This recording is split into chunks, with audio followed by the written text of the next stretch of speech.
প্রিয় দর্শক, আসসালামু আলাইকুম। আজ 10 ফেব্রুয়ারি 2025।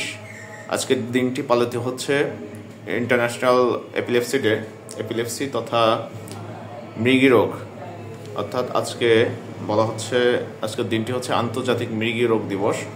প্রতি বছরই আসলে নিউরোলজিস্ট বা স্নায়ুরোগ বিশেষজ্ঞগণ এই দিনটি পালন করে থাকেন। শুধু স্নায়ুরোগ বিশেষজ্ঞ নয়, বাংলাদেশের মানুষকে সচেতন করার উদ্দেশ্যে সারা দেশেই আসলে এটি পালিত হয়।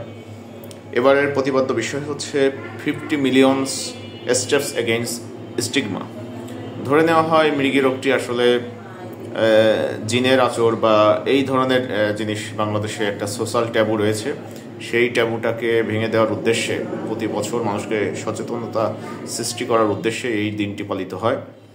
তো আপনাদেরকে একটু সংক্ষেপে বলবো আজকে যে মৃগী রোগ সাধারণত এটি একটি স্নায়ুতন্ত্রের রোগ। স্নায়ুতন্ত্র মানে হচ্ছে আমাদের নার্ভাস সিস্টেম, আমাদের ব্রেন এবং ব্রেন থেকে শুরু করে যে স্নায়ুগুলো আমাদের সারা শরীরে রয়েছে তার একটি রোগ। যদি কখনো কখনো ব্রেনের কোনো সিগন্যাল, আমাদের শরীরের প্রত্যেকটা কর্মকাণ্ড নিয়ন্ত্রিত হয় ব্রেন দিয়ে, যদি ব্রেন কোনো কারণে তার কর্মকাণ্ড হঠাৎ করে কিছু সময়ের জন্য যদি না কাজ করতে পারে, তখন দেখা যায় যে শরীরটা হঠাৎ করে পড়ে যেতে পারে বা খিঁচুনি হতে পারে। তো এই রোগটাকেই বলা হচ্ছে মৃগী রোগ।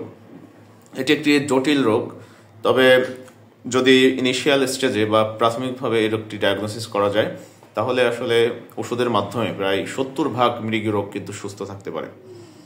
তো মৃগী রোগ যেহেতু নার্ভাস সিস্টেমের বা স্নায়ুতন্ত্রের রোগ, এটিকে হেলাফেলা করা উচিত নয়। যদি কখনো কখনো কারোর মধ্যে খিঁচুনি দেখা যায় তাহলে অবশ্যই দ্রুত চিকিৎসকের পরামর্শ গ্রহণ করা উচিত। সেক্ষেত্রে ব্রেনের কিছু টেস্ট রয়েছে, সিটি স্ক্যান, এমআরআই এবং ইলেকট্রোএনকেফালোগ্রাম বা ইইজি, এগুলো করা হয়। এগুলো করার মাধ্যমে ডক্টর সিদ্ধান্ত নেন এবং কখনো কখনো যদি রোগীর সিমটম যদি না বলতে পারে সেক্ষেত্রে আপনারা ভিডিও করে রাখতে পারেন। সেগুলো ডক্টরকে দেখাইলে আপনাদের ডায়াগনোসিসটা সঠিক হবে এবং ট্রিটমেন্টে এটা কিন্তু ভালো হবে মানে 70% রোগী সাধারণত ওষুধে ভালো হয়ে যায়। তবে এটির ওষুধ সাধারণত 2-4-5 দিনের বিষয় না, এটা অনেক দিন ধরে খেতে হয়। ডক্টরের পরামর্শ নিয়ে এটা খেতে হবে এবং পথে হুট করে এই ওষুধ বন্ধ করে দেওয়া যাবে না। আবার অনেকে এটাকে জিনের আচর ভেবে বিভিন্ন ধরনের কবিরাজ, ফকির এদের কাছে নিয়ে যায়, যার কারণে দেখা যায় রোগটি দীর্ঘমেয়াদী হয়ে যায়। পরে এই ধরনের রোগীদের ক্ষেত্রে কিন্তু চিকিৎসা একটু কঠিন হয়ে যায়। মৃগী রোগকে জিন ভূতের আচর বা আলগা দোষ বা বাতাস লাগা এই ধরনের বেশ কিছু ট্যাবু রয়েছে। আসলে এইগুলো কিছুই না, এই জিনিসগুলোকে আমাদের পাত্তা দেওয়া উচিত নয়। আর হচ্ছে অনেকে চিন্তা করে যে যখন খিঁচুনি ওঠে তখন নাকের কাছে অনেকে দেখা যায় যে হচ্ছে চামড়ার জুতা, গরুর হাড় এগুলো দিয়ে থাকে। এগুলো একেবারেই আসলে অনুচিত কাজ।